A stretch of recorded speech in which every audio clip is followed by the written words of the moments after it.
अगर हम राहुल गांधी को एक दो हाथ मार दिए होते तो क्या होता। दोस्तों, किसने किसको धक्का दिया, किसने किसको मारा और किसने किसको आईसीयू पहुंचाया, ये दंगल अभी तक नहीं थमा है। संसद भले ही अनिश्चितकाल के लिए स्थगित हो गई और शीतकालीन सत्र हंगामे के साथ एक तरह से खत्म हो गया, लेकिन राहुल गांधी की कथित तौर पर धक्का मुक्की अब भी बीजेपी के लिए इस वक्त सबसे बड़ा मुद्दा है। और अब तो बीजेपी के दिल्ली से सांसद मनोज तिवारी सामने आए हैं और उन्होंने एक नई बात बताई है। उन्होंने बताया है कि ऐसे करके, जी हाँ, ऐसे करके राहुल गांधी ने बीजेपी के सांसदों को रोका और उसके बाद उनको धक्का मुक्की करी उनके साथ, और उस धक्का मुक्की की वजह से ही दो बीजेपी के सांसद बेचारे आईसीयू पहुंच गए। हालांकि अब तो डॉक्टर्स कह रहे हैं कि दोनों की हालत ठीक है, लेकिन बड़ा सवाल ये है कि मनोज तिवारी अब ये कह रहे हैं कि अगर हमने राहुल गांधी को धक्का दे दिया होता तो बताइए क्या इज्जत रह जाती हमारी। दोस्तों, जी न्यूज़ की खबर बताती है कि जब संसद अब खत्म हो रहा था, आज सत्र जब खत्म हो रहा था, तो पत्रकार लगातार संसद का सत्र खत्म होने के बाद जितने भी सांसद होते हैं उनसे बात कर रहे थे। तब मीडिया से बात करते हुए मनोज तिवारी ने बताया कि खुद अपनी आंखों से उन्होंने राहुल गांधी को धक्का मुक्की करते हुए देखा है और वो जबरदस्ती जब बीजेपी के सांसद खड़े हुए थे उनको धक्का देकर आगे बढ़े, जिसके बाद स्थिति ये बनी कि एक सांसद दूसरे पे गिरा। उसके बाद हालत ये हो गई कि बीजेपी के दो सांसद आईसीयू पहुंच गए। हालांकि पूछने वाले रिपोर्टर ने ये नहीं पूछा कि बीजेपी के जो सांसद आईसीयू पहुंचे थे उनके कुछ कुछ घंटे के अंदर अलग अलग पट्टी कैसे हो गई। और आज की जो खबर आई है बीजेपी के सांसद सारंगी साहब की, जिनकी भी तबीयत काफ़ी खराब बताई जा रही थी कल, आज तो उनकी पट्टी भी हट गई है।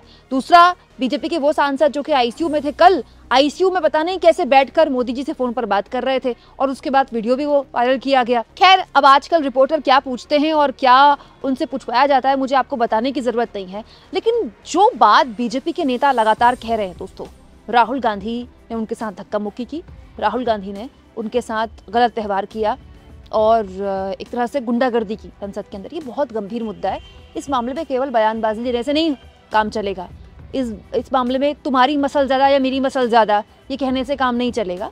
बीजेपी को इस मामले में आगे बढ़ना चाहिए। इनफैक्ट मुझे तो लगता है कि लोकसभा अध्यक्ष ओम बिरला को सामने आना चाहिए, और क्योंकि संसद के चप्पे चप्पे पर कैमरा होता है, उस जगह जहां पर धक्का मुक्की हुई उस वीडियो को खंगालना चाहिए और देश के आगे रख देना चाहिए, क्योंकि संसद के हर जगह कैमरा है दोस्तों।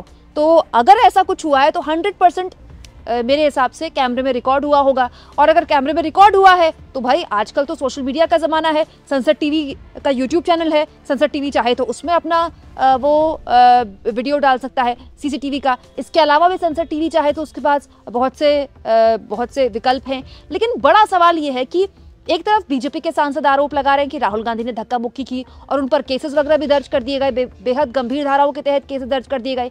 वहीं कई विपक्ष के सांसद हैं जो यही दावा कर रहे हैं कि हम भी वहीं थे, हम भी वहीं खड़े थे, हमने देखा कि राहुल गांधी ने कोई धक्का मुक्की नहीं की। इनफैक्ट इंडिया गठबंधन के सांसद शांतिपूर्ण तरीके से प्रदर्शन कर रहे थे, जैसे कि वो 15 दिन से कर रहे थे।